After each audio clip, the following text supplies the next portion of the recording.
24 orët e fundit në vend janë raportuar 21 vatra zjarri, nga të cilat 6 mbeten aktive dhe 7 të tjera janë në mbikëqyrje.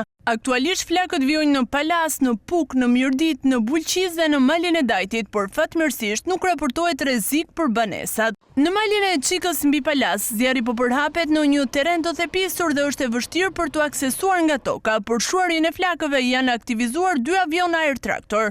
Në Prozhem të Pukës vijon ndërhyrja në një zonë pyetje me mbështetjen e 30 efektivëve të forcave të armatosura, ndërkohë në Myrdit vatra në Shtufë mbetet aktive por me intensitet të ulët. Situata është përkeqësuar në qafën e Helmës në Bulqiz, ku zjarri është reaktivizuar në 2 vatra brenda një pylli me pisha. Ndërhyrja po vijon me 11 efektiv zjarrikës. Edhe në malin e Dajtit operacioni po vijon me 30 efektiv të forcave të armatosura, ndërsa zonat e banuara nuk janë në rrezik. Në total në operacion kundër zjarreve janë angazhuar qindra forca operacionale, mjete toksore dhe ajrore, përfshirë 3 helikopter dhe 2 avion air traktor. Ndërkohë Shkodra, Lezhë dhe Fieri mbeten qarqet me rrezikshmëri më të lartë për zjarret në Pyje.